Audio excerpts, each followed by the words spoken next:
Thank you so much to everyone for joining us today. My name is Michelle Scartharian. I am the Executive Director for the International Childbirth Initiative, and I'm very happy to welcome you to our 2024 webinar series. This is the second presentation in that series. For those of you not familiar with the International Childbirth Initiative, ICI provides a framework for the implementation of safe and respectful care practices and policies, the 12 steps for safe and respectful mother, baby, family, maternity care. It was created by the International Federation of Gynecology and Obstetrics, the International Mother-Baby Childbirth Organization, IMBCO, the International Confederation of Midwives, the International Pediatric Association, and the White Ribbon Alliance. And we are open to all birthing facilities who are willing to commit to delivering safe and respectful mother-baby family maternity care. I'm very pleased to introduce one of the representatives of an ICI facility, Dr. Vijaya Krishnan. Today, she will be presenting on supporting physiologic birth with slow labor progression. Dr. Vijaya Krishnan is the founder of the Sanctum Natural Birth Center in Hyderabad, India. She is a certified professional midwife, a Lamaze certified childbirth educator, and an advanced certified lactation professional. The Sanctum is a recognized ICI implementing facility, and at the Sanctum, they use a collaborative model of care that Dr. Krishnan developed, where women receive autonomous midwifery-led care through their childbearing year from preconception to postpartum, with consultant obstetricians, pediatricians, and emergency infrastructure on site in case of emergency and complex needs. So they're able to offer both safe and satisfying birth outcomes in a comfortable environment and with all of those emergency measures in place as they need it. She's the program director of the Healthy Mother Lamaze Accredited Childbirth Educator Program since 2009, and 95% of India's Lamaze certified childbirth educators have been mentored through that program. And she's been awarded the Lifetime Achievement Award for Service to Mother Baby by Midwifery Today. And I think by the end of the presentation, you'll all have a good understanding of how she has accomplished so much and her dedication to this work. So I'm really happy to introduce Dr. Vijaya Krishnan. And Vijaya, I'll go ahead and put your slides up. Thank you, Michelle, for that introduction. And thank you, all of you, for being here today. And it's such a pleasure to meet you. Very quickly, I saw probably about at least maybe half a dozen, if not more, number of countries there. Maybe I missed a few, but I think there is quite a few people from all over the world. And it's such a great thing to be united through the ICI, initiative. And this is what we are all working for mother, baby, family. And so lovely to make your connection on this platform. All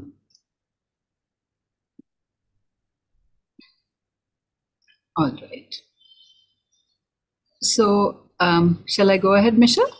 Are you able to see the full slide the way I have it set up right now? Yeah, it's not full screen on mine, but it's showing up as a full slide. I don't know how others are seeing it. It's a full screen. Okay. Full screen. Okay. Full screen. Oh, very well. Thank you.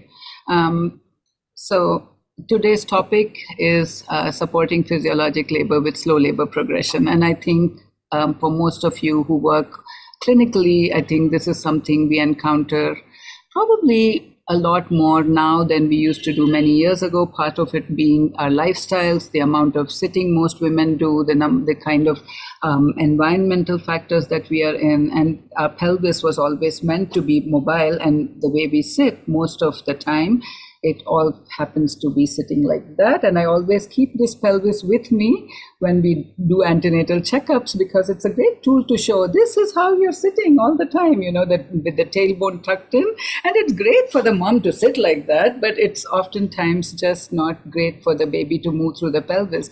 And so when we start that kind of conversation with women right through the beginning, and offer yoga classes and ask them to do all their regular activities, we do see that many labors do progress quite well.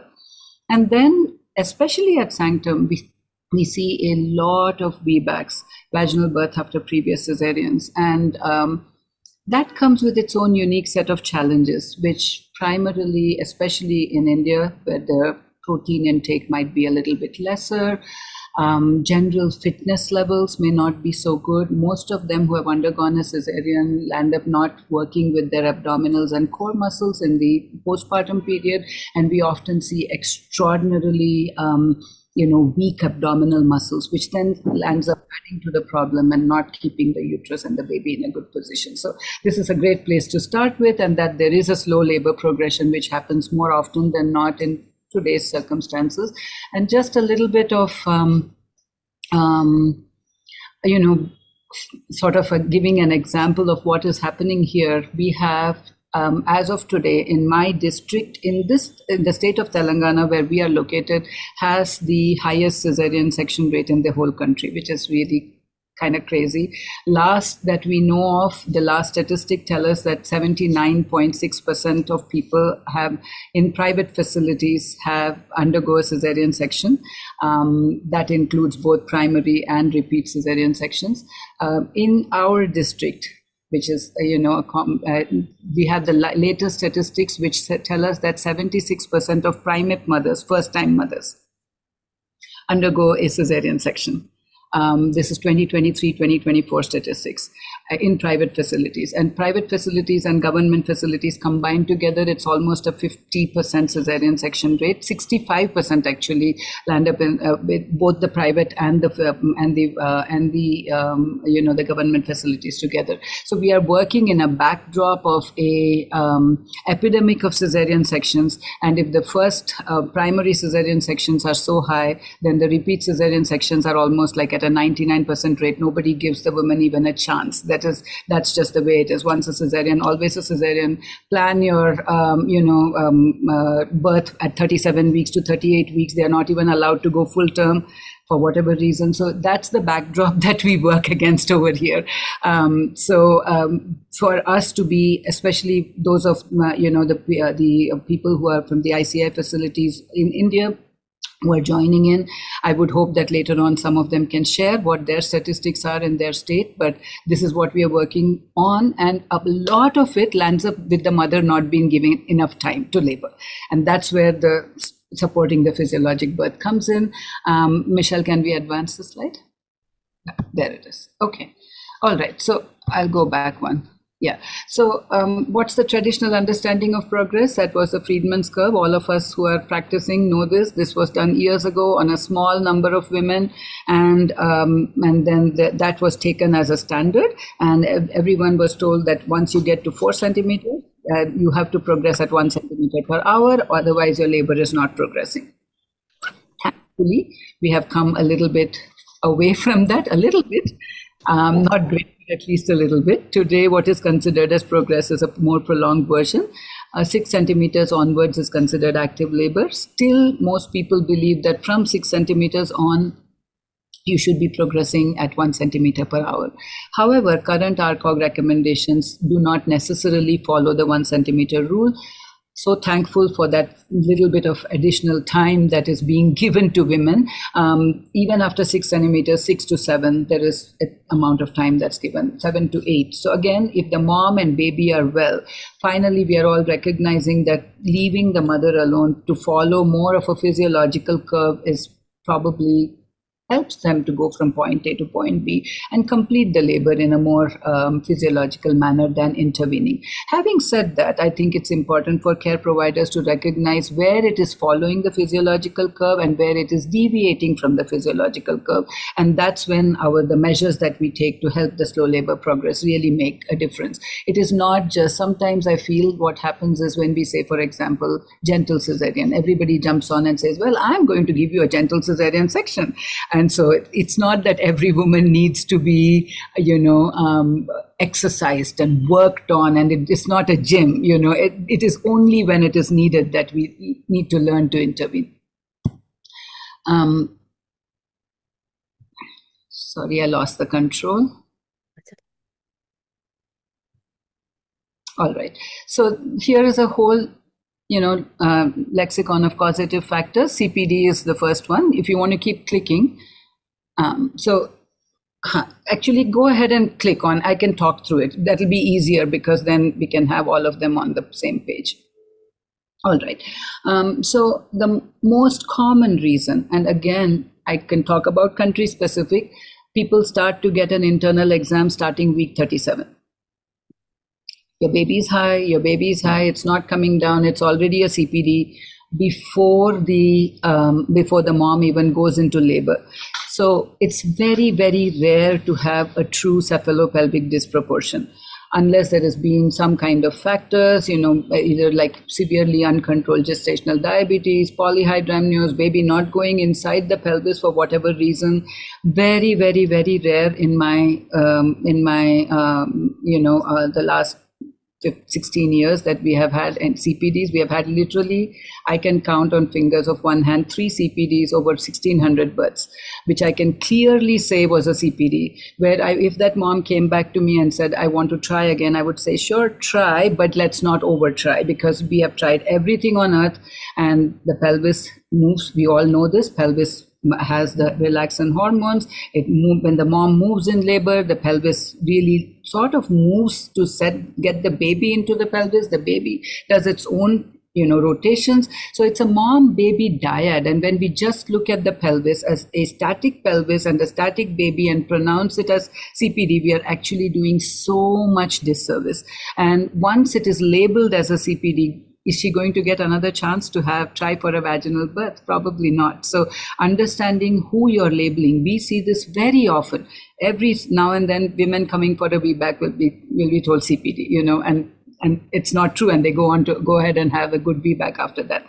Posterior labor and asynclitism, we are going to be basically working a lot more on in this whole presentation. That's really the bulk of this interactive workshop, where you can also stand up, work towards some positions, grab a partner if you can, and see how you can, understand some of the things that can help the baby move into the pelvis, change the position. That's the bulk of this. Malpresentations could be a little bit more than just knowing asynclitism. It could be more of a deflex head, things like that. We will be talking a bit more about that. In coordinate uterine action is perhaps a little bit more in terms of what has this labor even set up. Many times we just say, okay, the woman comes in early labor, and we have not really understood that she's not even in a good full-blown labor. And we say, okay, her uterus is just irritable. And of course it's irritable. We label these words. Only women's body parts are labeled like this. You're irritable. No, it's not. It is just doing the work of prepping and practicing for labor. So when we don't understand that and say it's irritable, or we either admit her or say, we start augmenting her labor, that's more common than really saying in coordinate uterine action. Sometimes I do see it with VBAC moms. Many times we will have very long labors, early labors or prodromal labors or body preparing. And I almost feel, because we see so many VBACs, some months we do like at least 1/3 of our caseload lands up being a VBAC caseload. So because we see so many, sometimes we do land up understanding that the body is actually protecting itself, and it does the work slowly, and then eventually when she goes into labor, it just works quite well. Atony almost is uncommon if you are very watchful. I would say the only reason the uterus can completely become atonic is if you have not understood that this labor is compromised, it is not progressing at all, there is an obstructed labor which can then lead to uterine atony. It's not very common if you're watchful and really helping the mom move along, or in the rare case, making a decision saying that, this labor is not progressing anywhere. This is perhaps a time for intervention or even a cesarean section.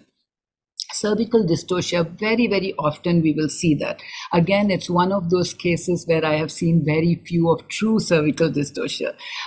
Maybe like scarring, maybe procedures, things like that. Sometimes it can affect it, but a lot of times what is labeled as a cervical dystocia is actually a malpresented baby, an asynclitic baby, where the cervix is just the baby is not putting enough pressure on the cervix, and therefore it's being labeled as a dystocia. Why would the cervix want to not open up? Rare, sometimes can happen. And sometimes you have to take it. Nothing in life, everything in life there is nothing, labor is, not black and white. There is all shades of gray. So does it sometimes happen? Yes, but very, very rare, I would say. Exhaustion, more common. Again, I would say this, if the woman is well hydrated, if she is, encouraged to eat and drink well, if she's told to rest at the right times. Again, when we talk about, even in our childbirth classes, now that childbirth classes are so much popular everywhere across the world, people teach them exercises to do, positions to do. And here is a mom who is in early labor and she's squatting and trying to walk and doing stairs. And of course, she's going to be exhausted. So unless those kind of things happen, we see very little maternal exhaustion. Oftentimes, maternal exhaustion is labeled when the woman has been given an epidural. She's actually slept. So she's not exhausted. But when it comes time to push, there is not enough time given. Nor is she told to get up and, try to be in a more upright position. And then she says she can't push. And that's labeled as maternal exhaustion. Let's get out the forceps. Let's get out the vacuum. Or just say, okay, this labor is not progressing. Very, very recently, I had one of my OBGYNs who comes here to do a rotation at night. She called me for her client, who basically is also an OBGYN. So she called saying, she's admitted at 3 centimeters. What exercises shall I make her do? And I'm like, nothing, send her home, tell her to rest. And of course, this family who has come to be admitted under her care is a family of OBGYNs. Her mom is an OBGYN, her aunt is there's everyone, there's no rest. This poor woman, right? So anyway, long story short, she ends up getting admitted. They don't want to go back home. And she's put through all the paces. She's walked, moved, done everything. Eventually, she says, I want an epidural. Epidural is given. And I don't hear back from her until 2 days later. And I say, what happened? She says, well, she landed up with a C-section. Of course, she goes all the way to 10 centimeters. Then they take off or decrease the epidural or whatever.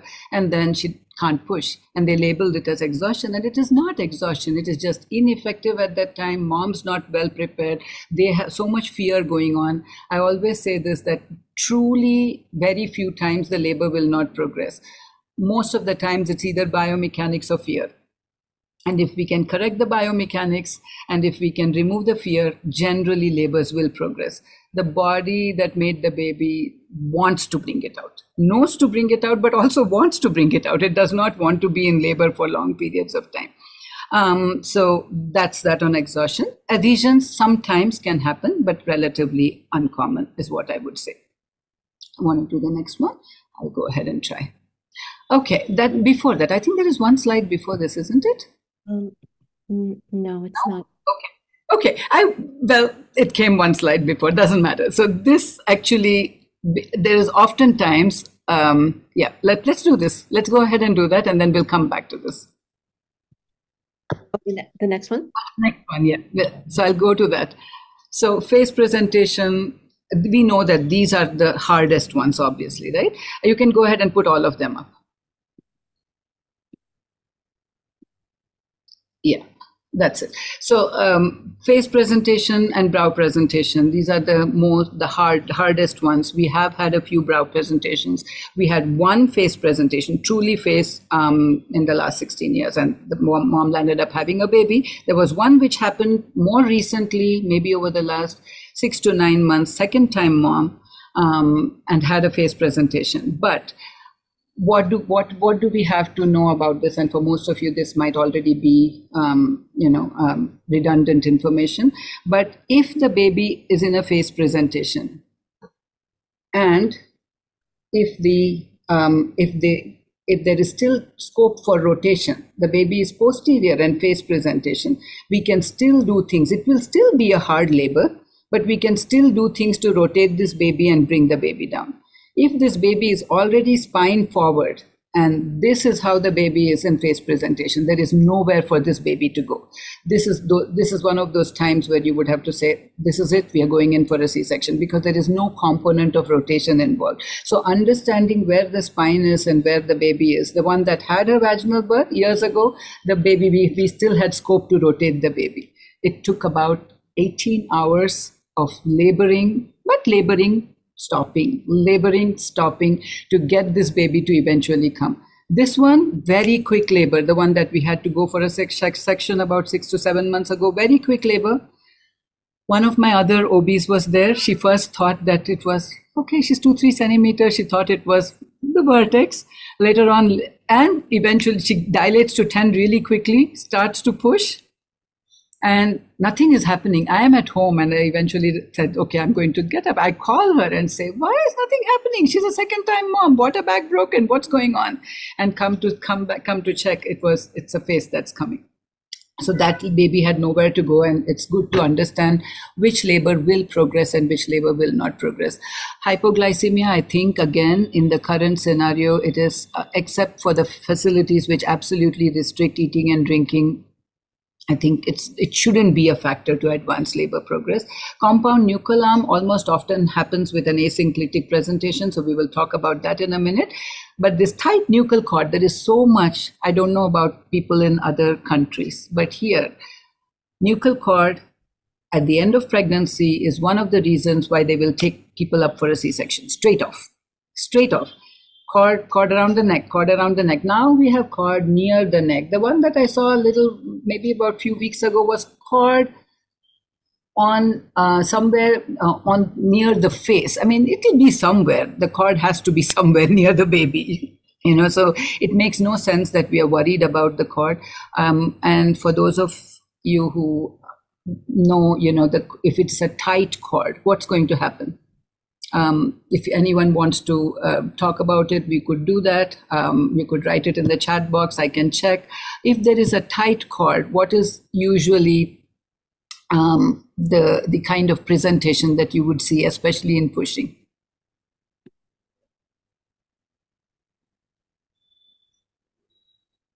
Anyone? Slow descent. What else?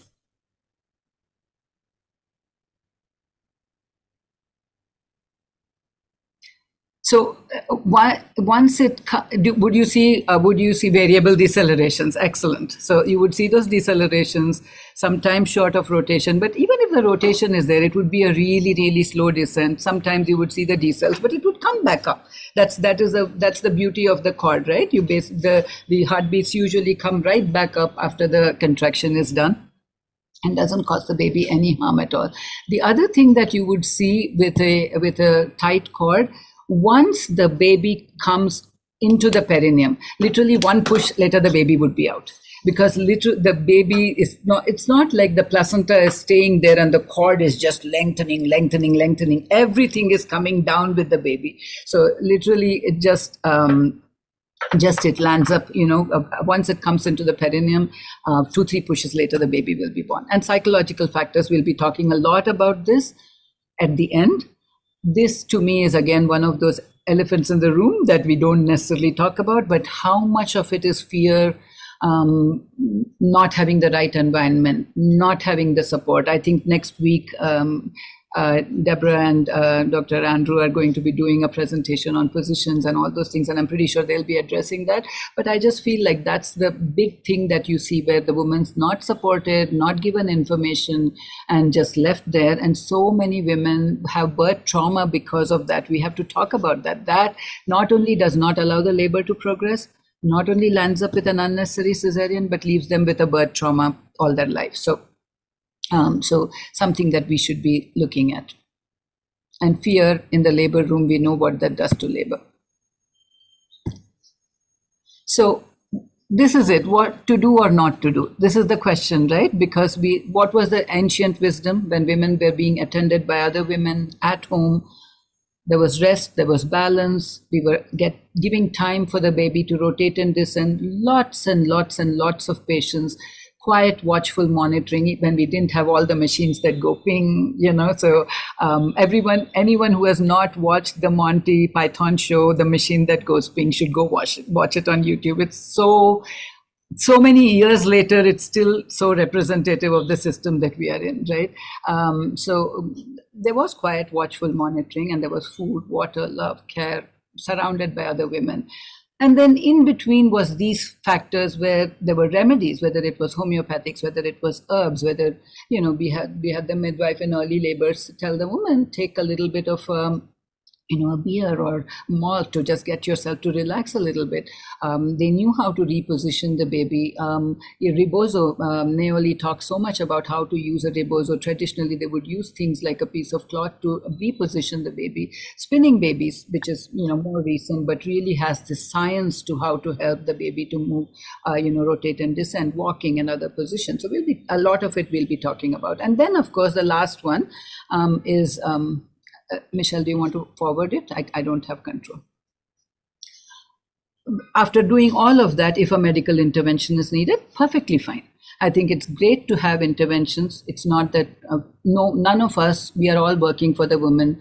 When we say that, somebody does too much intervention, we have to look back and say, what was that intervention for? But just because it's available, we should not be putting everything onto the mom. I would say the least intervention done for the least amount of time, and then bringing it back to physiology as much as possible is the way to go. There is a place for induction. There's a place for augmentation. There's a place for instrumental deliveries, episiotomy, and of course a cesarean section. So this is where we are looking at with respect to the progression of slow labor. Yeah, so I like this word intercession. I think this is really the perfect word to use, because what we are saying is it's not that interventions are bad. It is just that you're weaving in and weaving out. When it is required, do what? Don't advance it, please. One intervention. It's basically when we teach childbirth classes, for example, we talk about the cascade of interventions. And very often in the hospitals, that is what happens. Once you're induced, you're on the bed. Once you're on the bed, your monitor is on. Once your continuous monitor is on, then if you don't progress at a certain rate, an ARM is done. If an ARM is done, if there might be meconium. If there's meconium, you land. So it just one thing leads to another, and that's what we don't want. Even if there is, especially for those of us who have a hospital setup. And that's why I think the ICI 12 steps, where they talk about collaboration, where we talk about bringing people in who are appropriate for that point of time in labor. Even if the intervention is done, I think it's great to bring it back. This mom over here is the perfect example. She had an induced labor. We had been watching her baby for almost 4 weeks. And this was a question mark, growth restricted baby versus just a small for gestational age baby. Her fluid levels had gone down from 6 to 5 to 3.3. And then we still waited and waited and waited and waited, because the couple was extremely sorted out, got all the information they needed. We would get them in for daily or every other day, CTG monitorings, just to make sure that the baby was okay. Dopplers were okay, so we were happy with that. And she was otherwise healthy. There was nothing else except for the low AFI and the slightly smaller baby, right? And then so we waited till 39 weeks and 6 days. And then her body, we had tried some natural methods of induction, augmentation, everything. So we basically tried all the breast pump and the walking. And she got to about 5.5, 6 centimeters just with that. And eventually, with the fluid levels going down to where they were, we decided we would augment her labor and get the baby out. And she had a water birth. So I'm bringing this back to is just because she's induced doesn't mean that she cannot have a water birth. Diane is here, and I'm pretty sure she's smiling because she talks about this all the time, that it doesn't mean that if you have a medical intervention, you can't have it, but you have to know which is the right candidate for this. We had talked to them. We had said, if something happens, you have to be able to get out immediately. We have the team waiting over there. So all of these things, as long as you are comfortable with it, one intervention does not mean all interventions. Yeah, next one, please. So this, I think I talked a little bit about, and I put this over here because this was years back when I had just started my practice with my partner OBGYN, and I was in one of her births, and she was doing an episiotomy, and this is very common in India. 99% of first-time moms have an episiotomy, which is like really, that is bad practice. But that was the comment that, every baby has a large head unless otherwise proven. So it's just that whole ideology and the way they look at births. And it's always felt that, the tear is going to be worse than the episiotomy, and that's how it's given. So, and again, what sometimes we will hear these comments saying that if the slow descent is there, it means that there must be disproportion. But you don't, by cutting a soft tissue, we are not going to improve the pelvic diameters, which is exactly why even for shoulder dystocia, I mean, in the rare instance, can it be used? Sure. But shoulder dystocia, cutting an episiotomy is not going to resolve the shoulder dystocia. So understanding where is the baby, I think this is the entire, the big part of this presentation, as well as what we all need to understand as care provider is, where is the baby? Is it at the outlet? Is it at mid pelvis? Is it at the inlet? Where is it that we need to resolve this in order for the baby to move down? How do you assess disproportion? How did we even get to, thinking about that an average mom without complications would carry a baby who is not her size? I think somebody, I think, yeah. So, there could be, most likely what I see is it might be a combination of malposition and other factors rather than a pure CPD. Yeah, we'll go to the next one. Malpresentations are more common. Breech and transverse lie, I did not include in this presentation, although we do breech births over here as well. That's a whole topic for a whole nother presentation. I would not call myself an expert on that, but we do have the skills to do it.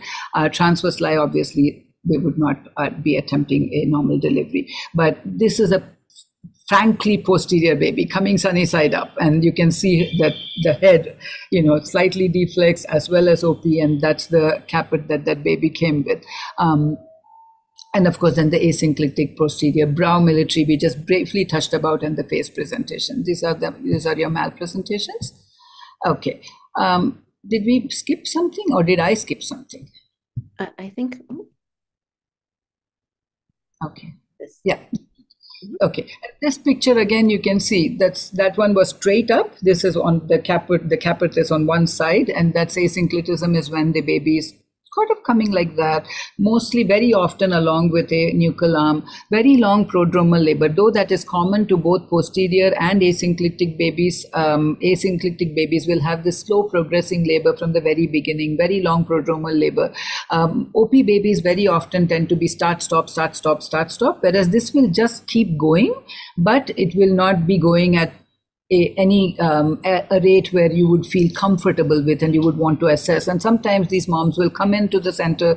We might do some, even in very, very early labor, we might do some spinning babies, we might do some positions and then send them home, and the labor just picks up and starts, right? These are the babies, and also OP, but also mainly asynclitic. There will be excellent progress till 6 centimeters, but then there would be a complete stall. The cervix would feel like on one side, sometimes you would, when you feel it, it would feel as if on one side it's more thick. You would think, oh, the effacement is not good, but it is not just the effacement. It is just how the baby is putting pressure. On one side, it would be completely thinned out, which means that it is 100% thinned out. But on one side, it would feel thick because the pressure of the baby's on the baby's head on the cervix is not good. And it would be great at this time, though it's uncomfortable. Now, if you have, no, I would just like to hold it there for a moment. It would be great at this point of time if you, even though it's uncomfortable for the mom, to assess how does the cervix feel both during a contraction and between contractions. This is super important because when you assess during the contraction, it might actually pull to one side. It would feel like it is closing. Usually a cervix that is closing is not a great sign when it should be opening up, and it should be opening up symmetrically, right? It might start to close, and again, like I said, one side might feel thicker than the other. Now we can go forward.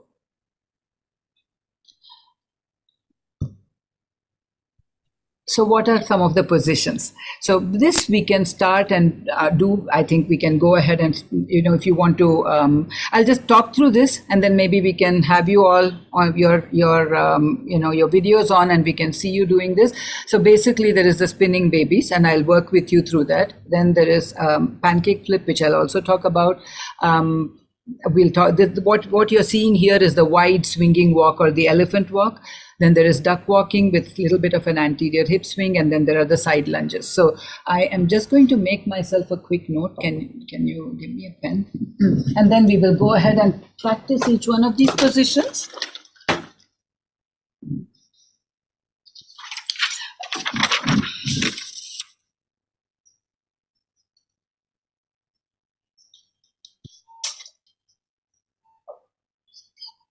Hmm.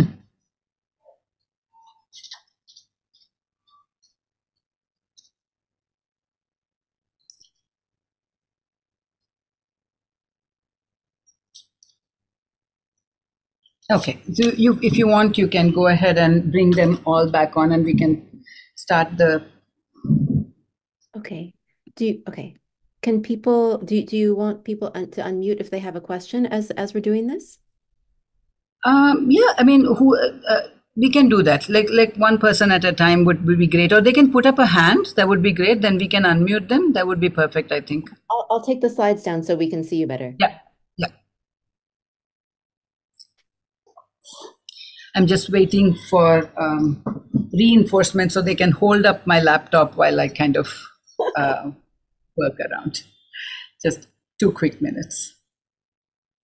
While we are waiting, I would like to ask, what are your go-to if anyone has a go-to kind of thing that they like to do when there is a very slow labor? If you want to either raise your hand or chat or whatever, that would be great. Let's talk she will be back here in about 2 minutes. I also have a small poll I was going to put up. So maybe if people are thinking, if no one has any thoughts that come to mind, but go ahead and unmute if you have a response to Vijaya's question. But I'm going to also put up a poll just so we can see who's here with us. Yeah, that would be great. No, this is not the question. Sorry. Oh, this was okay. Sorry, I forgot the order of the questions. We had moved them around. So the first question is, do you see any barriers to putting some of to addressing some of these challenges? Are your challenges around training, around time, around space, or around patient education, or do you feel good? Or if you're not working with patients, you can also choose that.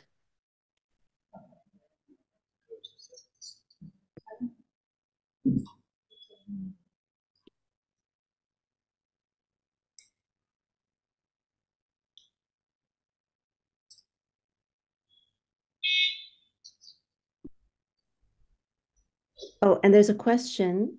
Okay, there's a couple questions or comments. So Sheila Mane is if book is equivalent to doing a squat.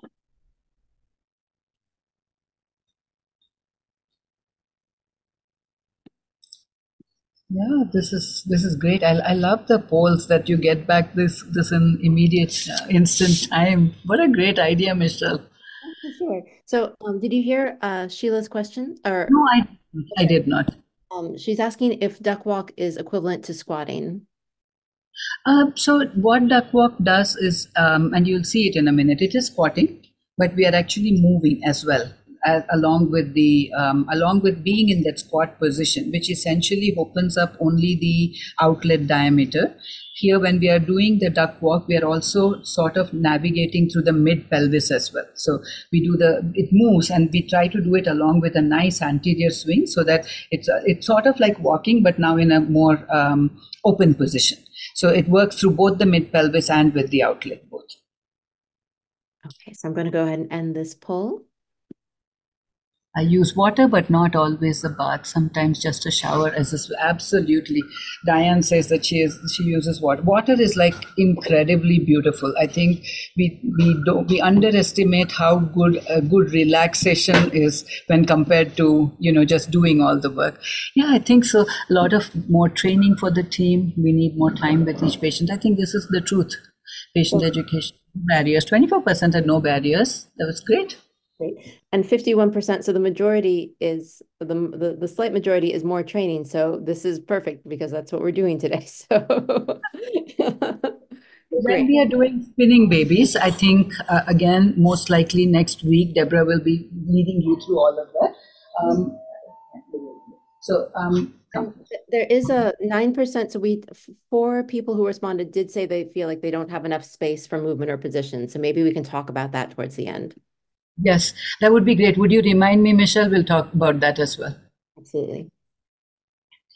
So I will start with this. There's the three sisters. The sifting actually is really to relax all the ligaments, which are so tight when we are looking at these malpositioned babies in labor. So it actually works really well. Sometimes we don't do the sifting with the traditional way that we do, but we might do shaking the apple tree, which we'll come to in a minute. So can you hold this up? Yeah, that's a good angle. So you can go like that. Let's go. So typically what I would like to do, again, a lot of this can be done in a very limited space. Again, coming back to this, all you need is a small area. And if you can, and many of these things can be taught to the parents even before the labor and birth. And that's where the preparation comes in. And if they've already done these things, again, the labor is already easier. If that has not worked, they at least know what we are going to do. So we'll just go ahead and use a rebozo, and this can be a small piece of cloth. Just tuck it under the belly, and essentially all you do is you'll end up holding your hands close, and this takes a little bit of practice, but we are literally sifting it like we sift flour, right? And it's just a very, very gentle movement. This can be done in any position. It can be done in standing like this, because oftentimes with the malpositioned babies, the moms will not want to sit down, they will not want to lie down, they might want to be in hands and knees, or they might want to be in forward-leaning positions. So this you can do for maybe a minute, or whatever they like, or through 2 or 3 contractions, and then we'll end up doing the sideline hip release. You can put it down. So for the sideline hip release, it becomes a little hard for me to show it over here. We are not set up for that at this point of time. We can try on the table since you are really tiny. We could do that. We'll try. We'll try if we can show you that. Okay, hold it from this area. Yeah.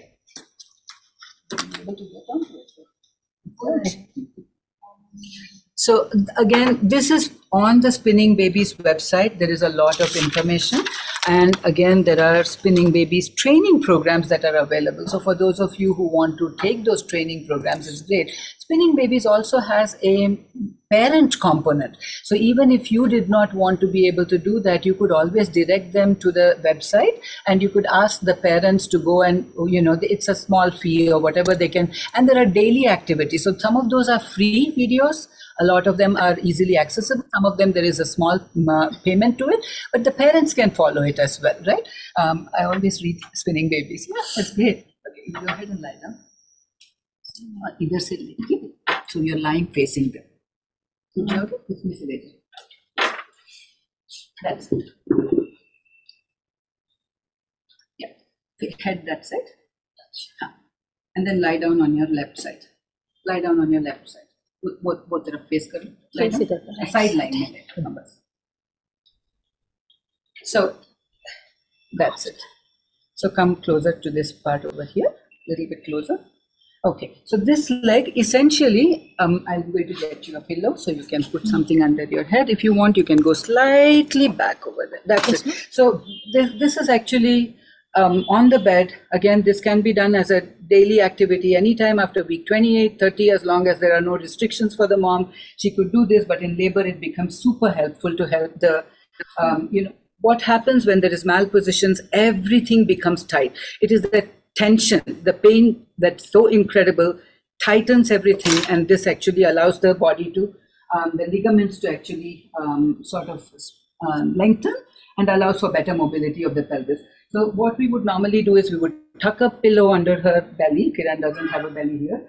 We would keep this leg nice and straight, and then we would use this hand to keep this pelvis back so that she doesn't rotate it.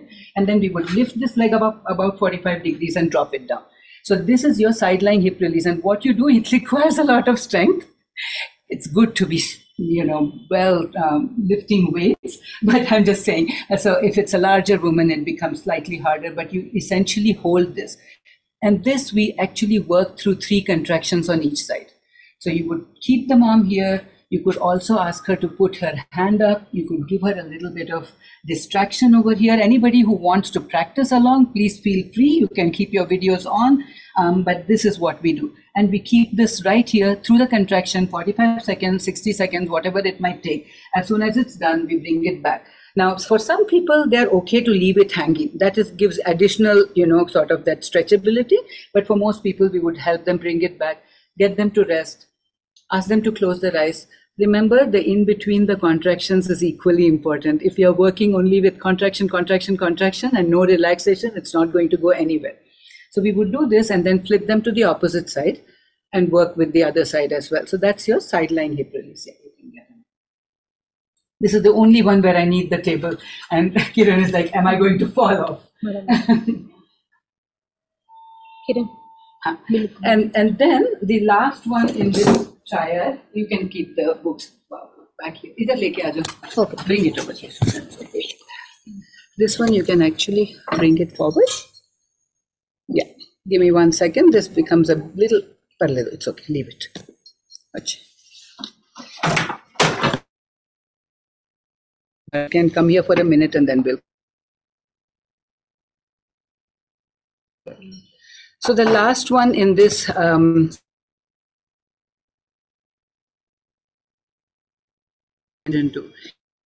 allows for the baby to disengage from the pelvis, come out, reposition itself, and then position itself back. So come a little bit closer. Can I ask a question while you're getting ready? So the question on the sideline was on a specific side or either side, and I think you said alternating, right? Three contractions per side.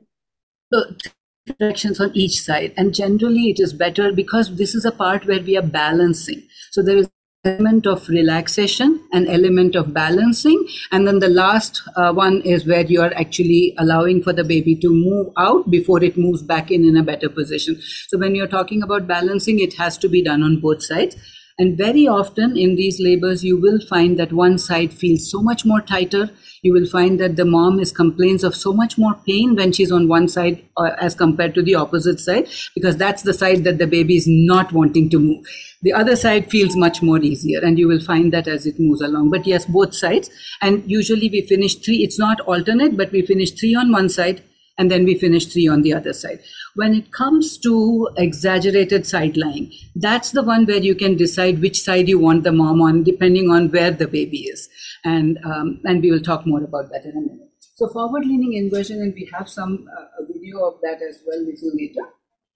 But basically, this goes where there is a safety position. So you bring the mom to say, this is the position where she keeps both her hands. You can bring it a little. That's a safety position. Then we instruct her to bring one hand down, the other hand down. Now remember, she has a belly, so this again is one of those things where she has to trust you, and sometimes the partner is over here. Then we ask her to bring one elbow down, the other elbow down, and then hang her head. Now this feels pretty radical, but it works beautifully. And it's for 30 seconds. We ask her to breathe through it. And in labor, we actually do it during a contraction, which is a killer. But after 3 contractions, consecutive contractions, that baby has moved. So it's quite beautiful to watch this. So you finish 30 seconds of this, or through the contraction is over, and then you ask her to come back up, come back to safety, and stand up straight and tall so the baby can reposition itself. So just 30 seconds of this, and then she sits down and waits for the next contraction. So 3 of these, and the baby is moved into a slightly better position. Yes. Thank you. Stop. Connect chest, no. What else was there? Yeah, we wanted to work with the walking. This is again pretty common. Most of us use it, but essentially we are encouraging the mom to just do a very nice, almost an elephant walking. And sometimes we do it in a little bit of rhythm. You can move it and move it out, and it almost feels like dancing. And they're doing that, and the person who is supporting the mom is walking along with them. It actually feels more like a rhythm. The partner is there, rather than making them do the work like, okay, you're walking to do something. So again, depends on what you want at that particular point of time. This could be just a general activity. This does not have to be a stuck labor. You could just have this as a regular part of their mobility that they do during labor and birth. And then when it comes to duck walking, we usually bring it forward and in this thing. Bring it down. That's it. So someone's holding the mom, And then they're going ahead, and the first one is just your, I think Sheila was asking before. This is simply a squat, but we are actually moving it forward. And then we can use it walking backwards. This sometimes feels quite uncomfortable, but actually works the baby down. Then you can have a variation of this where the mom is swinging the hip a little bit more, wide swinging. That's it. Bring it forward, nicely forward. Swing and move forward. That's it. That's it. So you can see the difference here. It's actually a lot more of that waddling penguin, and that hip is swinging nicely forward compared to what we were doing with a regular duck walk. Come on. This actually can be used either as is in a slow labor, or it could also be used during a contraction. Again, some of these moves are killer moves. I don't think I would take it lightly. I would not want everyone to do everything just because there is a move like this. But in the rare place where labor is not actually moving, it means the difference between having a vaginal birth or not having one. So having it in your arsenal and using it wisely is a really good thing to do. And then the lunges. So duck walking and squatting not only allow for the baby to descend, but the primary aim there is to get the baby moving from mid-pelvis to the outlet, and maybe if there is a slow descent into the outlet.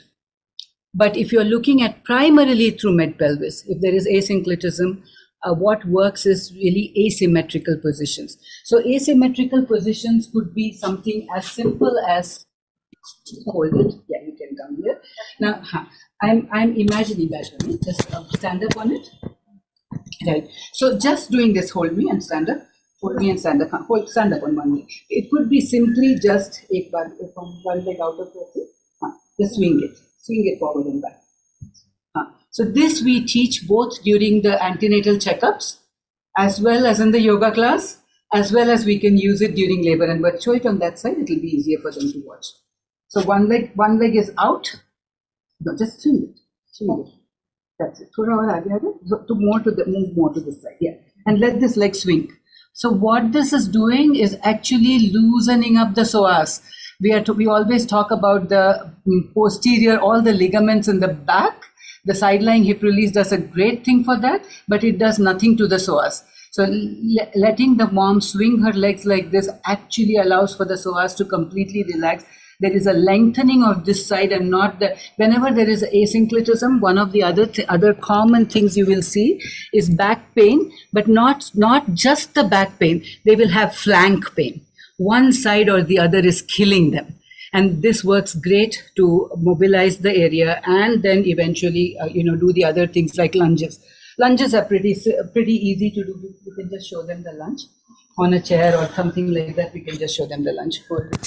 I think most of you, lunges are like typical standard of practice. But for those of you who don't know, yeah. So side lunges work great. Bring it forward a little bit. So she can go forward, tuck her pelvis in, wait there and breathe through the contraction, bring it back. Go forward, tuck the pelvis in and come back. So this opens a different dimension of the pelvis. Inlet to mid position, this works great. But mid pelvis to outlet, working with forward lunging works far better. So if now instead of being side to side, we are bringing the leg forward.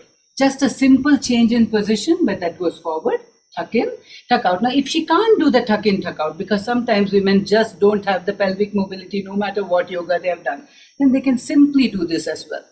Now, in case you don't have any of these available, say you don't have, even something like this available, you could do a smaller stool that would still work.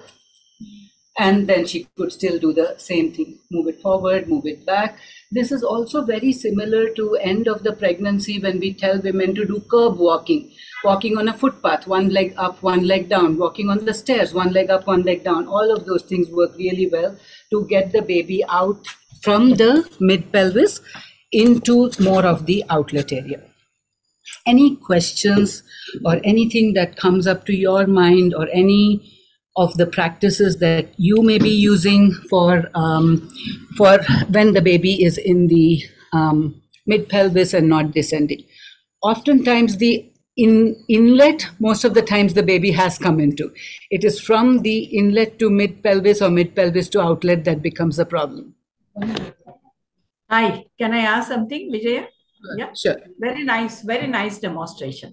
Okay, it's very exciting to see all this. Okay, and one more thing I wanted to know, you showed one position where I didn't remember the name now, but where you make the mother bend down. No, you made her sit and then you ask her to bend down. You said do it for 30 seconds with each contraction. Okay, how does exactly that helps that? I want to know. Yeah, thank you for the question. Actually, I might have also given a slightly different explanation. The 30 seconds works better when you are in the antenatal period. Primarily, this is how it works. This is the baby. It's sort of wedged itself into a slightly odd position, right? Now, this is what we are doing when we are doing moving. It is just moving down in that same position and unable to bring itself into the more optimal, more flexed. Oftentimes it's partly deflexed, right? So what we are trying to do with the forward-leaning inversion is that we are trying to bring this baby out of the pelvis. This is the position that's happening, right? So this baby now has space. Now this baby has not got wedged into the pelvis. That's what, unfortunately, what happens with your asinto. When you put a drip, if the baby is going inside in the same position and struggling, it's not only birth trauma for the mom, but it's trauma for the baby. If those babies had boys, they would say they felt squished, they felt pain. Yes, babies feel pain. So we need to be aware. And if you rupture the membranes, even worse. Because now whatever little mobility the baby had, it does not have. And it's going to go and fix itself more. And then we say failure of labor to progress. Makes no sense to me. So this is actually a position to bring the baby out. So for the purpose of labor, we would not just make it 30 seconds. We would make it the length of the contraction. Whatever that might be, whether it's 30, 40, 60, whatever it might be, we work through with that mom. And then once they come up, so now what happens once they come up? They have repositioned themselves. You want them to come up straight, not just sit down, so that the baby can then now reposition itself and then sit on their, like as if they're sitting in a Vajrasana position, so that they can, I'm sorry, talking asanas here, on their calf, on the lower legs, so that the baby she can rest. That's the whole idea. Malpositioned baby, remove out of the pelvis, let them reposition and let the mom rest. Next contraction, repeat it. Now, sometimes I will come back to another position in a minute, but sometimes once we have done that, following that, we would want the baby's head to flex. Many times these babies are deflexed along with that asynclitic. So then there is other positions to help the baby to flex the head and move down after that. So sometimes we almost have this routine of this after this, after this, after this, after this, and those 5-6 things done in a row. And we have told the mom, 1 hour, work with me. Like, then I won't leave the room, or 2 hours, work with me. We'll be just working one after another, and they'll say, wow, 2 hours, what am I going to do? When is this labor going to end? But in that 1 hour or two, that baby has moved. No, you also said antenatally we can do that, no? You said antenatally? Babies antenatally you can do. That this is they call it the 3 sisters. So the first sister is the sifting, which allows for relaxation of all those ligaments that are tight. Yeah. Second sister is the side-lying hip release, which allows for balancing of the pelvis. And the third sister is inversion. What does inversion do? Essentially, the inversion allows for relaxation of anything that is tight and holding. So it's as long as the baby, there is no polyhydramnios, there is no hypertension, as long as the mom is otherwise clear. Deborah, do you want to add anything to it from your side? About the You're doing fantastic. Thank you, Vijaya. No, fantastic. So that is in the antenatal. So but antenatally there are no contractions. So how long? 30 seconds. 30 seconds of forward-leaning inversion. How many times? Just once. Once during the day. Only once. Once during the day. Once during the day. Pick a time. 30 seconds of forward-leaning. 30 seconds of being on the knees, 30 seconds of relaxation. That's it. Done. That is one. So 3 sisters are, one So is the sifting we usually yeah. ask for whatever the mom is comfortable, somewhere between 2 to 5 minutes. Second is a waddling gait, no? That The second one is the side lying hip release, where Akiran was on the table. Yeah. That we would do it for like maybe like 5 minutes to 8 minutes. If there is more, if like for breech rotations, we would for breech for breech exercises, we would do it for a longer period of time. But otherwise, if they're doing generally maybe 4 or 5 minutes is more than enough. And the partner is well versed in doing that as well. We teach them when they come into the clinic. Even babies that are sort of hanging outside of the pelvis, like at 36, 37 weeks, it works great to teach them that, because then those babies actually enter the pelvis. So most of it, I would say, is prevention. If we can prevent, I think in labor, it becomes so much more easier. Right? Thank you. Most welcome. Anyone have any other questions? I'm not looked at the chat, but I'm in Bangalore, Vijaya. Oh, great. We will meet sometime. You can come and visit us anytime. Yeah. Please share me the hospital where you are so that I can do that. Certainly. We'll share. Okay. Okay, so I just want to bring us back. So you still have some slides, right, Vijaya? We're not done yet. Go back to the slides. We'll the hour. I don't know if some people need to leave. So let's take, because I'm just going along. So the slides hopefully should not take much time, but I have a few more positions that I need to show. Okay. I just so the question in the chat, in labor, is open knee chest or FLI, which one works better? So the open knee chest actually works better if there is not a major malposition. I think open knee chest is a great tool to have just to rest. And for those of you who don't know open knee chest, we can just show you that's quite easy to do. We can use it over here. We can use it over here.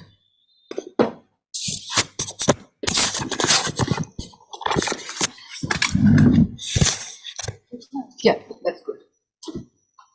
I think you can see it. Yeah, open knee chest. This is really great to use. That's it. It's as simple as that. Some pillows, depending upon the mom's belly, you can increase or reduce the height of the pillows. Kiran doesn't have a belly, so we have used a lot more. It could be just 1 or 2, and she's just resting. Turn your head to that side. Yeah. So that's how it looks. And you can do your double hip press. You could give her a massage. You could use some of your comfort measures, and I'm sure she's going to fall asleep in a minute. So it just works so well. This position is a godsend. So I would say, if it's not an overly long labor, use this generally. It's a great place to rest, allow for the baby to minor repositionings. Even if the baby is in a great position, it's not going to harm the baby, right? This is not a baby who's well into the pelvis. It's not going to just jump out and come out just because we have done this. And then you can do that from here. You can do the cat-cow. So while we are on this, then let us do the pancake flip, which is a part of my presentation. We can do that. What is a pancake flip? Basically, we don't know where this baby is stuck. It's basically me saying, I don't know what's going on. I'm going to try everything. And we move the mom. Every contraction, we move the mom. And sometimes in a really badly malpositioned or a badly OP baby, we might even need Cinto, because the force of the contractions will be good for every contraction. So it is not that we don't want it at all. But just putting the Cinto and putting the mom on the bed makes no sense. That baby is just going to get wedged. Putting the Cinto on to get a good contraction each time, because remember what happens during OP or asynclitic babies? These are the times when some contractions will be strong, some contractions will not be strong, sometimes it might go away. Now you have tried everything before that. It would have possibly corrected itself. If it has still not corrected itself, augmentation and positioning, beautiful way to move the baby. Right. So the pancake flip is basically lying first on one side. You can use the peanut ball. That's also great for that. You can face them. So you could either use a peanut ball. If you don't have a peanut ball, pillows are equally effective. You can use the least and most low-tech tools and still manage to get a baby out, right? So here, what we are going to do for this position is essentially, we are asking the mom, we might put a small pillow under her belly, but we are literally asking the mom to go into what is called an exaggerated sims, which is primarily almost lying on her belly. The way I like to tell her, think what would be your position if you were lying on your belly, and then bring that back hip out. I'll show you the other side in a minute. And then either get a peanut ball or 4 or 5 pillows, the knees being slightly lower than the hips, and then she manages in this position for 1 contraction. It hurts like crazy, no question. Sometimes if the baby is OP, the mom will get severe rectal pressure, not pushing, but rectal pressure. She'll say, my pain's in the rectum, my butt. And then the next contraction, you repeat it on the opposite position, right? So this is the first one. I'll turn her to the opposite side so you can see how the back looks like. Yeah. And so now you can see this. I'm literally asking her to move her entire hip out of the way. This leg is straight. What I would like you to imagine is as if she is running, lying down. This is like, that is the mental imagination that you can have, that I'm trying to run while I'm in a lying down position. So 1 contraction on one side, 1 contraction on the other side. Now, if you're having very quick contractions, either because of the drip or otherwise, you could do 2 contractions in each position. Now, the third position would be your open knee chest, which we already did before. And then the fourth position would be your simple cat cow. Yeah.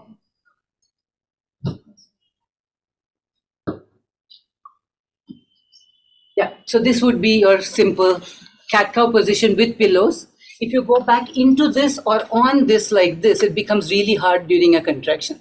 So I would rather take the weight off the mom's upper body, get her to rest, be in this position. Now, if she's between the babies, between mid-pelvis and outlet, you could do a double hip squeeze and press, so that this would actually help the baby to move down the pelvis, right? Now, if you have more number of people, 1 person could do this, 1 person could do this, and the mom's back is still splitting. That's what I call a 6-handed press. So I'm doing this to give her comfort. 2 people are pushing her on each side, and then that actually helps her to relieve the pain of the contraction and helps to move the baby down. So it's all hands on the deck. So now we can move back into the presentation. Okay. As I'm putting up, this can be given even while the mother is on epidural? Epidural becomes really quite hard. I don't think that, the thing is, even if whatever they call a walking epidural, I always have this little chuckle to myself. If she's able to walk, then it's not really an epidural. And if she's really getting relief, she's usually sleeping. Now, having said that, there are certain positions which you can do. Remember the mom's sense of how like proprioception seems slightly off is what I have seen with the epidurals. So they can stand with help. They can do some of these positions with help, but it's quite hard. They will feel like they don't know where their joints are and how like they would feel unbalanced is what I would say. That's the best word I can use about it. So not all positions can be done. However, if anybody has experience with using more positions in epidural, please share, because our epidural rate is 18 epidurals in the last 16 years. So I'm not the go-to person for that.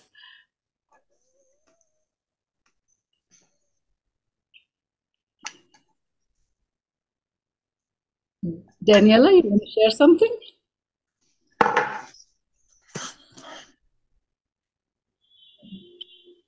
No.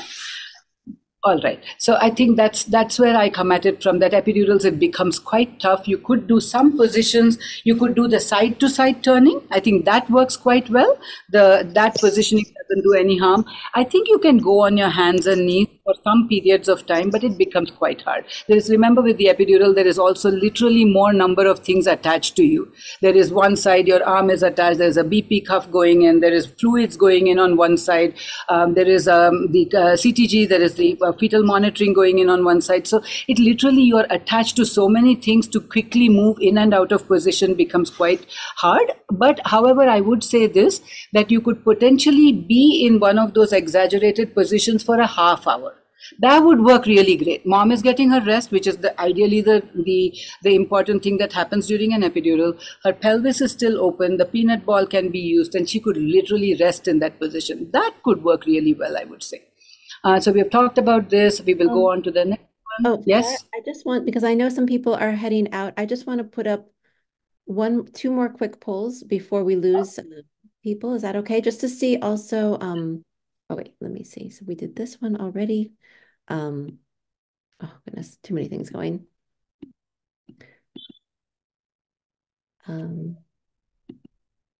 This one we had done.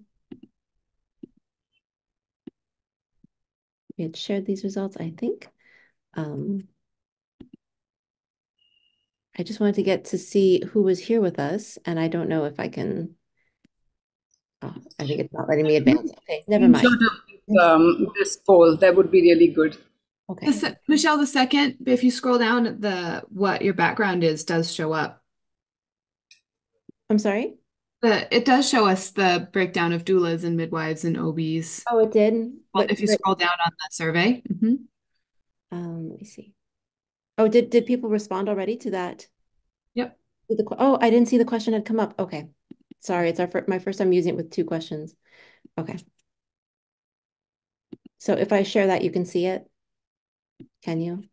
Okay, if you go down. So we have, sorry, I didn't realize that people had gotten a chance to respond to the second question, and I hadn't asked everyone, so I think people didn't necessarily get through the second question. So we've got a mixture of midwives, doulas, a few obstetricians, nurses, and others. So it's a bit different from our last session. Okay, sorry about that. Okay, sorry, go ahead, Vijaya.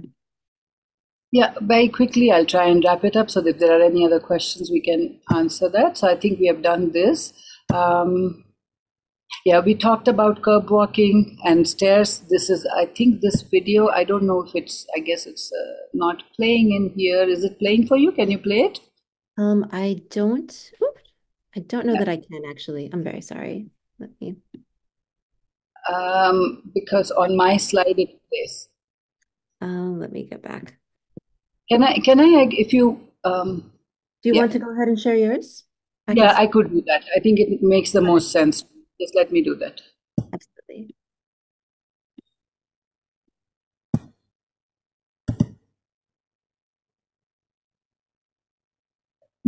I don't know whether,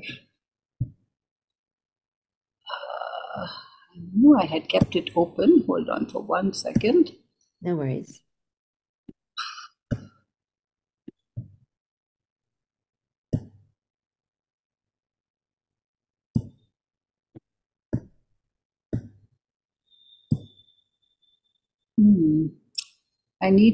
I'll stop the share for a second. Give me a second. No problem. While you're doing that, I will go up. We do have one other poll that I did want to ask, because I know that we have a lot of familiar faces here, but I just wanted to know if anyone is not already familiar with ICI, if there's anyone who is interested, because I know we had a lot of newcomers register. If you would be interested in learning about becoming an ICI facility, or if you're already at an ICI facility, I know a lot of you are. Just wanted to do a quick poll to see if that's worth scheduling in the next month or so. Oh, and we have a lot of people who are interested. This is great. I'll leave this up for another minute while Vijaya is getting ready. Yeah, I think I'm almost there. No problem. And thanks for everyone who's been sticking with us. I think almost everyone has stayed for the full hour and a half, which is really fantastic.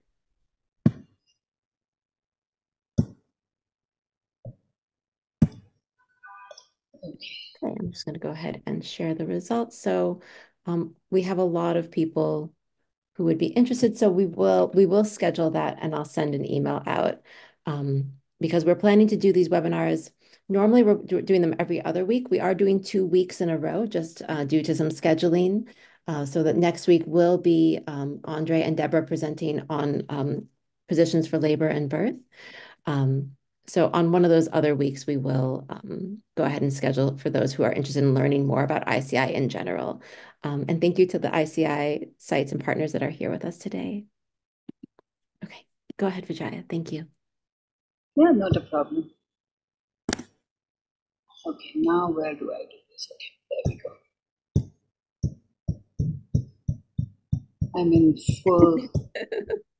Okay, I'm in full screen, so I'm just going to do this. A quick recap for everybody, so we've covered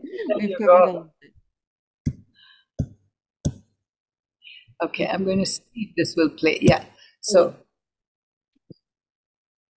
that's it. So you can see how that can very easily translate into getting the baby through the mid-pelvis. That's like asymmetrical. She's using 2 stairs at a time, and a little daughter is walking with her. Nothing better than that, right? These were, again, both these were posterior labors. You can see the forward-leaning inversion there. Shaking the apple tree. In this is the one that I would want you to look at. I don't know whether we have the time to go ahead and show you, but this actually tells you the story, because after we have done the repositioning with the forward-leaning inversions, then we could potentially use this. This is the abdominal tuck and pelvic lift. So you can see what they're doing. There is a squat bar. The woman's having a contraction. It's quite hard. The rebozo is holding her belly up. What this does is essentially allows the baby's head to get flexed as we are holding up with the rebozo, and then after the contraction. So it's in a semi squat. So she's actually tucking her pelvis in, pelvis out. We are holding the the weight of the abdomen and actually putting pressure on the baby's head so that the baby can flex its head. So it works beautifully. And generally, what I find is if we do this after the forward-leaning inversion, 10 contractions, sometimes by the 8th, 9th, the mom will start to feel pushy, and it's quite amazing to use. Manual methods are there. I like to, if at all I want to do it, I like to do it a little early, because oftentimes they talk about, doing it much later once the baby is fully into the pelvis, but that's quite painful. So if at all I want to reposition, I sometimes try to gently lift the head, and then along with the other measures that we have done, try to manually move the baby into a better position. And it can be used even, as you hit second stage, but it gets much harder. Now, pancake flip, we talked about. Shaking the apple tree is basically, let me just see if I can, we'll do that in a minute. Okay, this one, next one. So side lying hip release we did. What is this over here? Yeah, this is beautiful, because you're seeing the mom in that open knee chest position. It's very short video. I'll see if I can replay it again. But she's instinctively moving her hips back and forth. This is what I was talking about. 2 hands on either side. She's getting the hip press done, but she's also very, very mobile. Duck walk squat, we did this.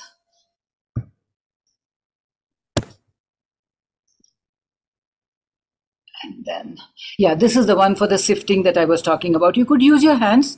Traditionally, shaking the apple tree was actually holding the thighs and sort of doing like, as if you're churning milk or buttermilk on both thighs, but this works great with the rebozo as well.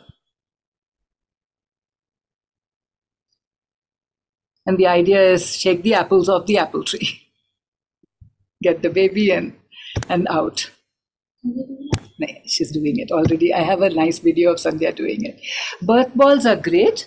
And I want to show you this one first as well. This one works really good. If you can come here. Sit facing me, sit facing me.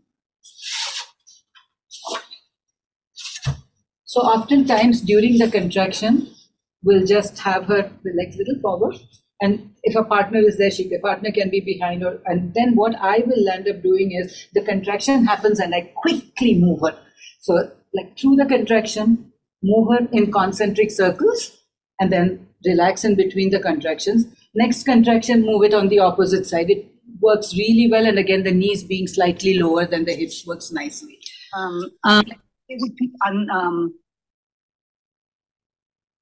Yeah. Sorry, it was the Facebook. Go ahead. Okay, and this is a Walker's position. Again, you can see this. I put this up over here so you can actually, this is a great place if the baby is literally not moving in from the inlet to the mid pelvis, or just barely at the inlet. This was a longish labor.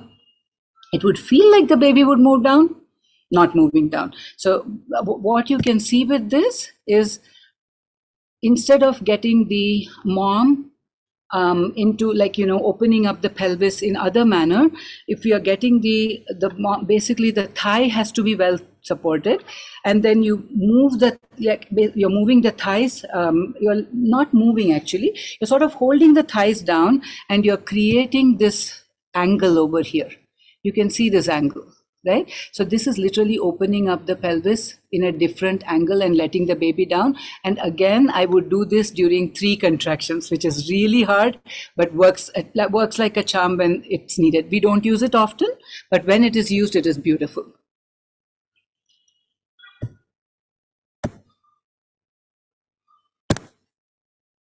And these are pretty easy. You can see these are all the comfort measures. We have talked about all the positions, talking about all the comfort measures. Sterile water injection, actually, I think is a fantastic saver.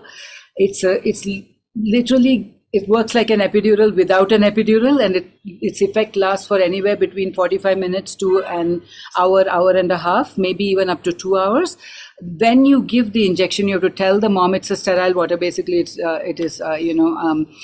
just the idea is the pain gate theory, and it goes underneath. It goes subcutaneously. It is injected across 4 points, and I usually see where the maximum pain is. If it's a little higher, I'll take it up. If it's a little lower, I'll bring it down.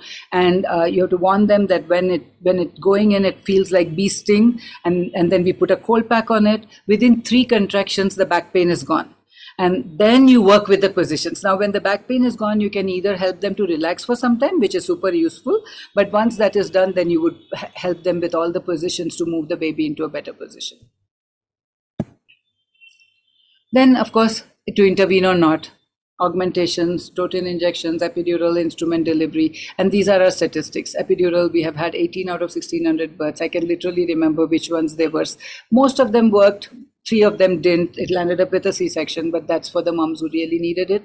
Forceps and vacuum, that's our instrumental delivery rates are almost nil.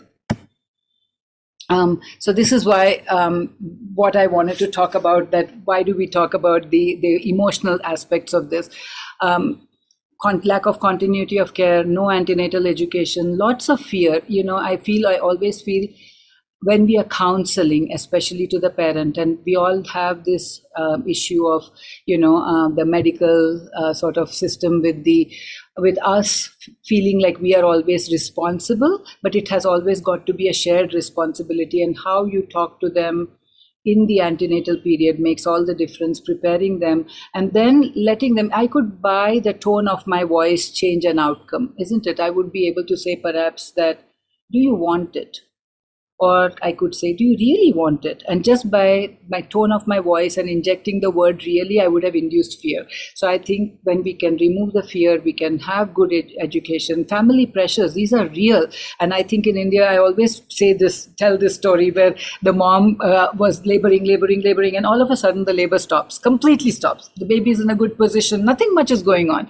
And then then I come in and I ask her what's going on. She says, you know what, she calls the husband and says, call your mom. And he calls the mom, and this woman has had 2 babies with me. So this was for her first baby. And so the mom is shouting on the phone. Here in India, we also have this auspicious time for birth, right? So the mom shouting on the phone and saying, you know what, this has gone on long enough. This baby should be coming out, and, this time is going, and blah, blah, blah. And so she looks at me and says, see, this is what it is. And she is pressuring my mom, and there is so much, and I cannot labor like this. Anyway, so the husband then asks the mom, he asks his mom, what do you want me to do? Do you want me to take this woman and just transport her into the OT and get her a cesarean section. I'm not going to do that. And he puts the phone down. Magically, in 15 minutes, her labor restarts again. And we have so many stories like this, where the psychology of birth is so, so important. And then she ends up having her baby maybe about 5-6 hours later. And then she looks at her husband is crying because he's like been validated that everything is well, and she looks at me and she says, see, my baby's crying, my husband's crying, I'm not crying, I knew I could do it. And so this is just a story that just goes to say that the atmosphere in the room, having understanding where that mom is coming from, what are the previous birth memories, is there been birth trauma, has she had losses? We just had a VBAC A to C after 2 C-sections. This mom landed up coming in with so much, came into us at the end of a pregnancy, 2 newborn deaths because of genetic factors, which nobody found out. 2 then landed up with 2 more, medical terminations of pregnancies because of the same genetic problem.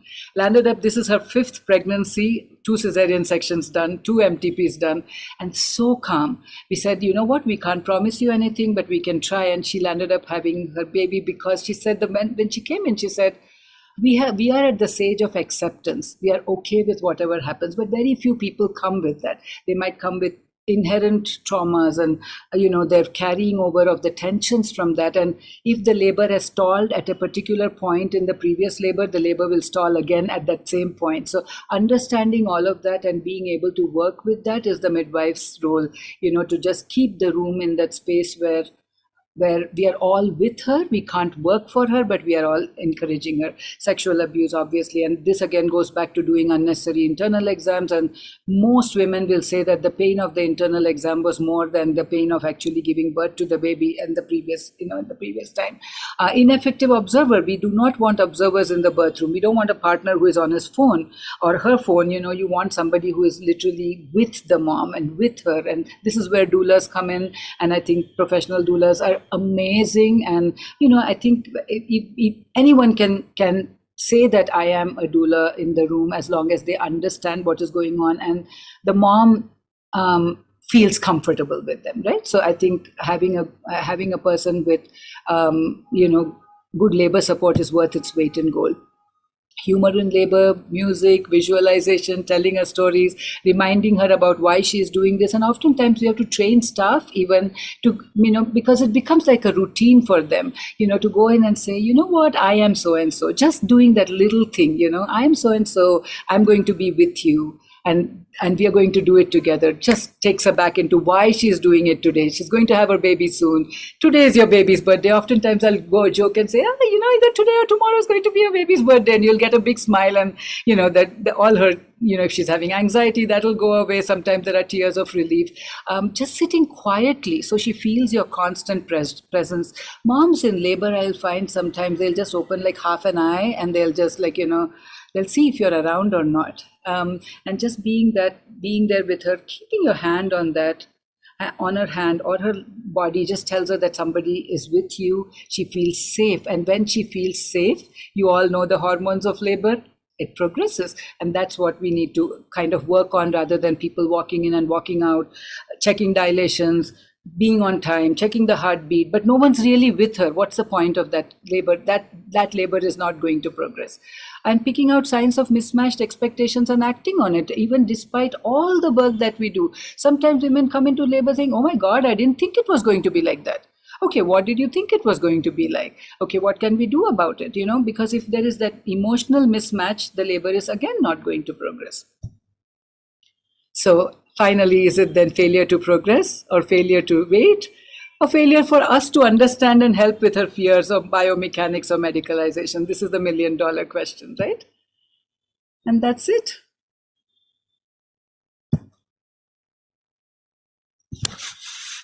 Thank you so much, Vijaya. And we're kind of right on time on the 90-minute mark. I mean, we started a few minutes late. So does anyone have any more questions or comments?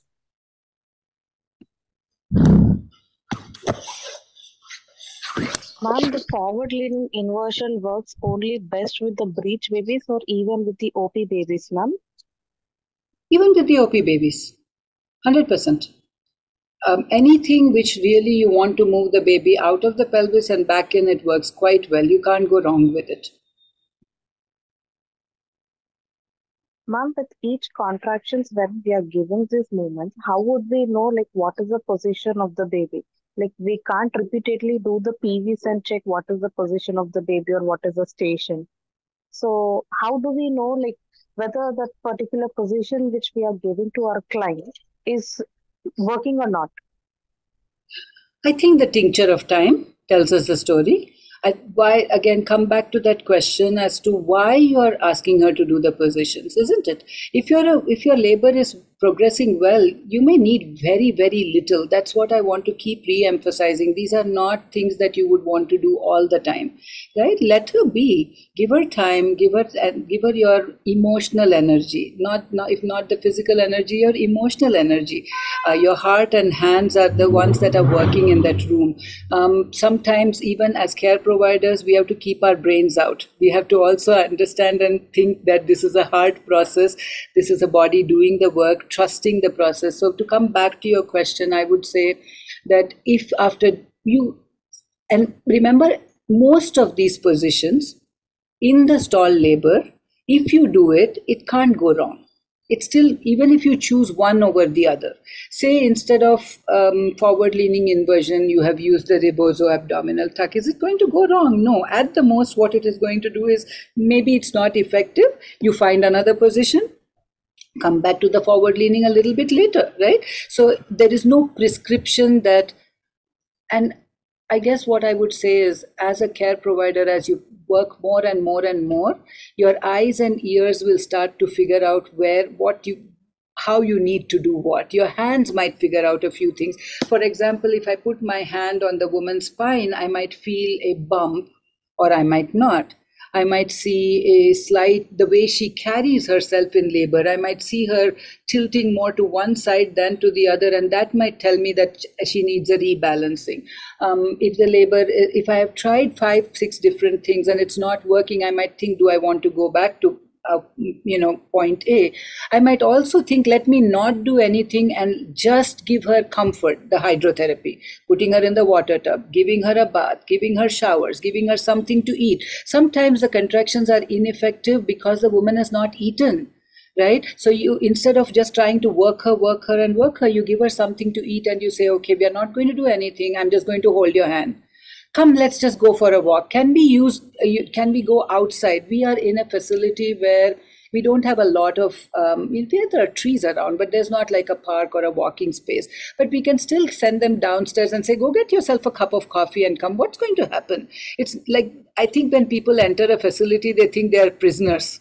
And they're not. And the staff makes them prisoners as well, right? Like, you're in this room. You're not going to move out of this room. I mean, like, that's crazy. And in a long labor, it literally feels like jail, like they're seeing the same 4 walls, the same 5 people, and everyone's still looking at them going, what next? Like, nothing next. Labor will progress, And I think those things come when you sit and watch a labor peacefully. And most of the time, I'm sipping my coffee. To be quite honest, I don't need to do most of the things most of the times, but when it is needed, I know what to do.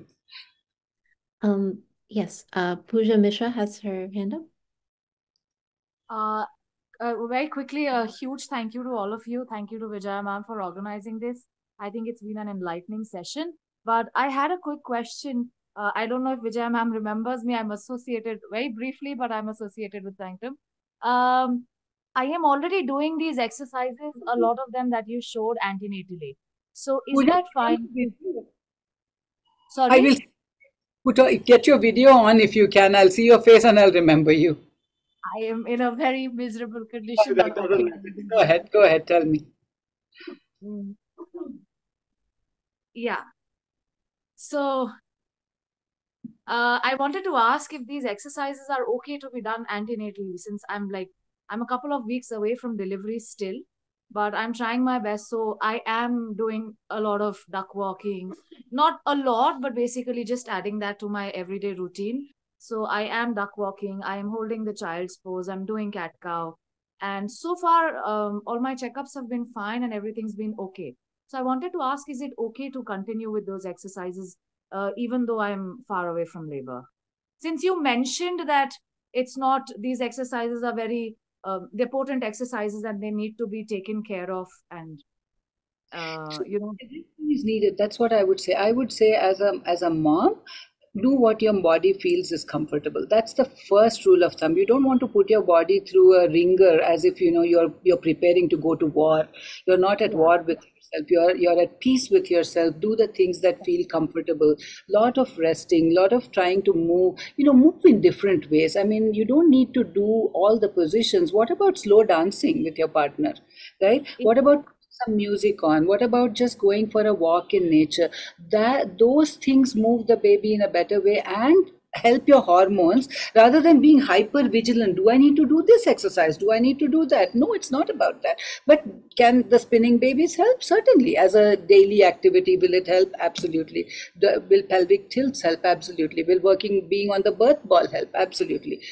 Yoga is great. So I think, again, understanding that exercise and relaxation, exercise and breath work, exercise and pelvic floor work, all these go hand in hand. There is not a straight line to that there is only this path or another, right? I hope I'm answering your question. Yes. So it was just that, because I'm doing a mixture of everything, and it's not every day that I'm able to work out also, but then it's just a mixture. So I wanted to know that I'm on the right path to things. So walking, just exercising, I think just keeps me very active, and yes, it has helped in balancing my hormones and keeps me sort of sane throughout the day. Yeah, and thank you for sharing it as a mother. And I think for all the care providers, that's what I would say is helping the mom be in that mode where she is feeling like, because the last weeks can be exhausting for the mother.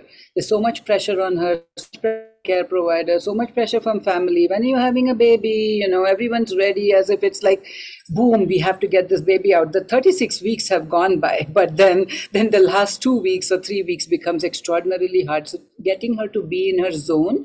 I had a mom who would only do belly dancing. She didn't do anything else, but she was a belly dancer, and that's all she would do for activity. And how great is that you're enjoying what you're doing, right? And that gets the hormones flowing, that gets the juices flowing. Holding your husband's hand and quietly walking, I mean, I cannot beat that with any kind of exercise.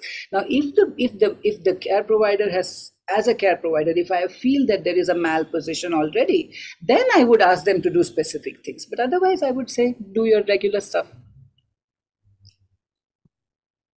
Amazing.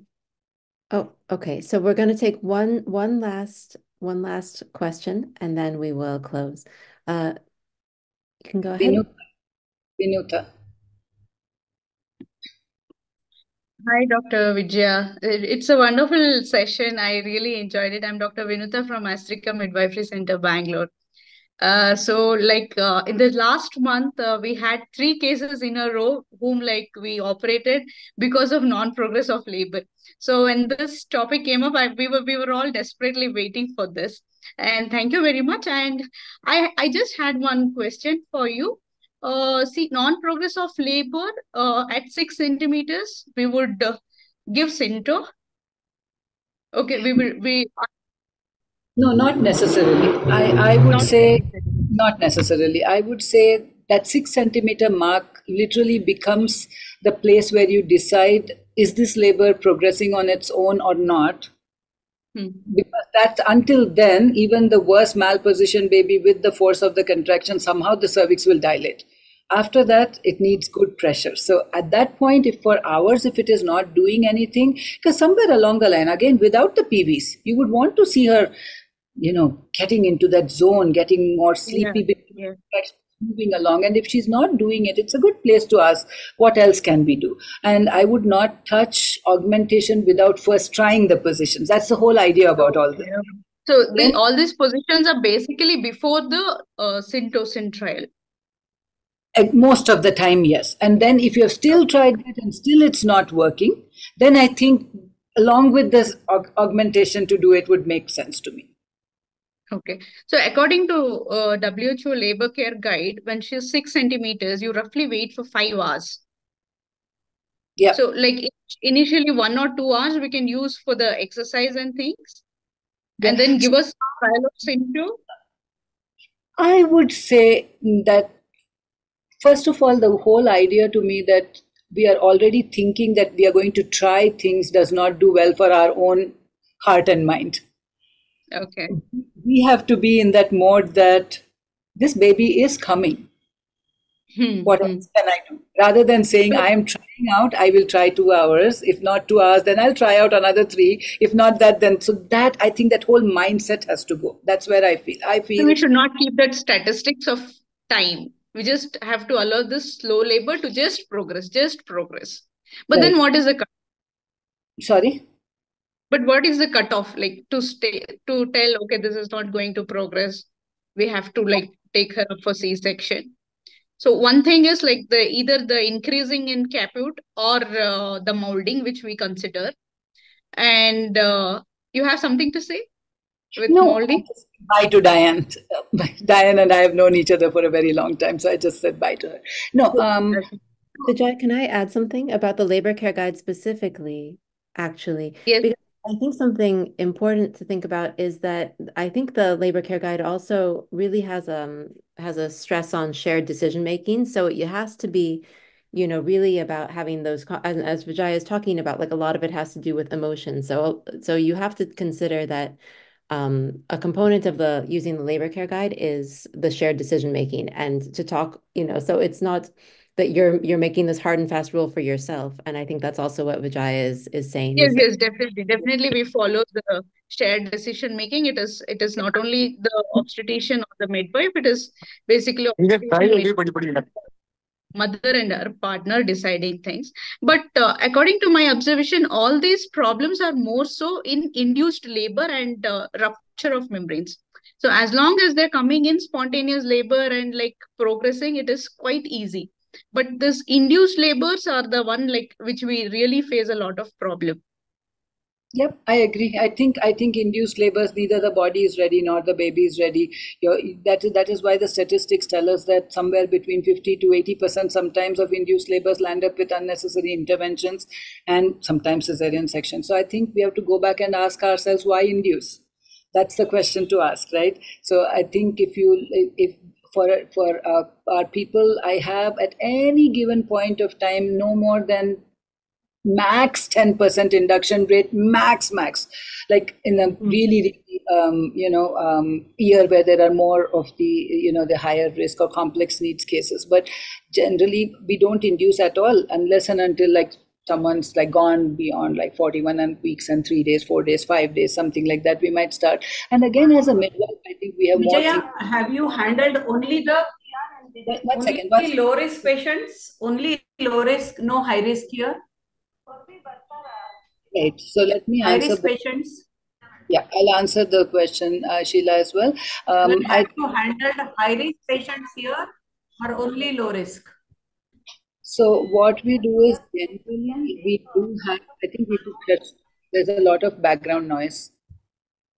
Okay, so so two-part answer, first to your Sheila, and then I will go ahead and complete what I was talking to Vinuta.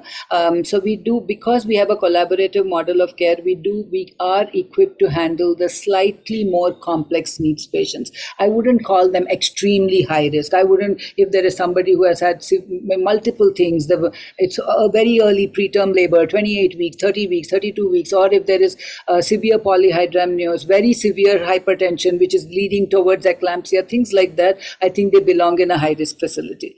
However, having said that, if it is a minor pregnancy-induced hypertension, which is controlled on medications, if it is gestational diabetes, if it is like for a breech birth, for example, we would do it. It is considered high risk, but it is a variation of normal. As long as we have, the obstetricians on hand in the facility, there is no reason why we could not do that, right? So I would say we are, if for lack of a better word, we are a moderate risk facility.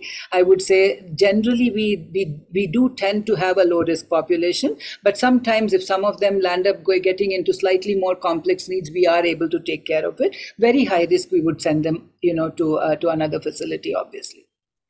So that's the answer to your question, Vinuta. For your question, I would say the idea to me is, again, one is shared decision making. The second is, I would say, if there is, after trying everything, Let's say at a 2 hour mark, right? 2 hours, 3 hours. Let's say I don't have a number for you, but say after 2 to 3 hours of trying everything under the sun, if there is zero progress, it's time to at least talk to the parent that, you know what, we have done everything. This is the point where I feel that this could go either way. Maybe in the next half hour, it might turn because babies do that, right? But maybe it might still end up being more labor without progress. And how do you feel about that? Right? And that's where the decision making really comes in. And there are parents who would say, absolutely, I want to still try. And then there are parents who would say, I don't know, it seems like a lot. Can we do just half an hour and then see where we go? And then there are parents who are like, the moment you give them that, they would say, I'm done. Not moving, I'm done. Right? And in fact, at that point, I'm like, you know what, I think if we try half an hour, it's better. You know, I mean, it's just that whole component of back and forth. And I don't have strict guidelines in pushing. I do at about 3 hours or so of pushing in a primate mom, I will call and alert my obstetrician, or they will be in-house and they'll know. Doesn't mean that they will be ready to just come in and do something, but they are alerted that this is slow, the descent is slow, there is something going on. But we have had moms push for 4 to 5 hours and have no problem. And there are moms who have pushed for 2 hours and landed up with, you know, either an increasing caput or whatever. But that's only one aspect of it. You saw the photo there. That caput was a mile-long caput. So I don't think I have a straightforward, like 1 point, this plus this equals go in for a cesarean. Okay. It is watching of all those factors. So as long as even in the slow progress, as long as there is some progress, we have to just wait and watch. I would say little bit descent, little bit better position, slightly more. Everything, every little thing we count. You're moving right along. And it's the part where I feel is amazing to watch. You're going at that slow, and then half an hour later, she has a baby. Yeah, like quickly they'll progress. In no time, they'll deliver. Yeah. One last thing. Sorry, like I'm taking too much of your time. One last thing, like when you talked about this asynclitism, you told there is in between contraction and with contraction we see, and like usually the cervix closing is not a good sign. So even then, like we can try all these exercise and then go for a 100%. In fact, most of the times, if I would say, we would not need oxytocin augmentation. If you try all of this, it would work. Because once there is correction of the position, the cervix will start opening up its own. Absolutely. It was an amazing session. We'll wait for 1st of May for the next session. Thank you very much. So much. Thank you. Thank you so much. So that's a perfect lead. And I was just going to say Deborah had to leave, but Andre and Deborah are going to be presenting in 1 week. If you're registered for this, then you're registered for next week. Feel free to invite your colleagues, but we're going to be going through labor and birth positions. And Deborah wanted me to point out that there's going to be more focus on second stage of labor next week, if that's of interest. And I want to just invite Dr. Andre Lalonde to make a closing comment before we close. Thank you very much, Michelle. I think this was really a fantastic presentation. I think that, the movement, sorry for the pin on the words, but the movement of labor needs to be taught to all the midwifery and the medical schools. We need to appreciate that nature has its way to help us reach a normal delivery. I was commenting a few days ago where I researched here in Canada the native population. As you know, before the middle of the 1600s, there was no medical care, and people had to deliver with the aid of a woman who was qualified because she had assisted other deliveries, and they had birth positions that we are now coming back to adopt, and we kind of hid them for a while. The position of having a labor and delivery lying on a bed was only created in the 1500s, and that was due to a need for destructive surgery to save the mother's life. So we need to get the bed out of the delivery rooms. We need to just get them out of there. And I think with all those of you who are here today, we can achieve that by advocating for this strongly. So I want to thank our speaker, Vijaya. Really wonderful experience. And hopefully many of you will be able to adopt this. And we would certainly like to promote this on the ICI website. As you know, the International Childbirth Initiative. We want to, with the 12 steps, we want to have not only safe delivery, but respectful delivery. So respectful labor and delivery are part of our initiative. So thank you all for your participation and wish you well. Thank you so much. Thank you, Andre. This was lovely to have you all here, and I think we went a little bit above the time, but it was lovely to see you all participating. That made my heart really happy. Yes. Very good. And Thank so you. Thank you, Professor Andre. Nice Long to see time. you. And Yes. it's nice interacting with you. Yeah, virtually. Thank you. Very good. So we'll have the recording up on YouTube. We'll send an email. We'll send you reminders for next week. We'll be meeting at the same time. I hope you can make it. And we will be continuing in the webinar series after that as well. You will need to re-register for the subsequent sessions. We should be going every other week after this. But thank you so much for joining. We will also set up a time to talk about ICI more generally for those of you who are new. And thank you for participating, and please feel free to share this with others of your colleagues if there's people who didn't make it today. We'll have the recording, and please have them join you next week. Bye. Have Stay healthy. Stay healthy and help women achieve normal birth. Bye, everyone.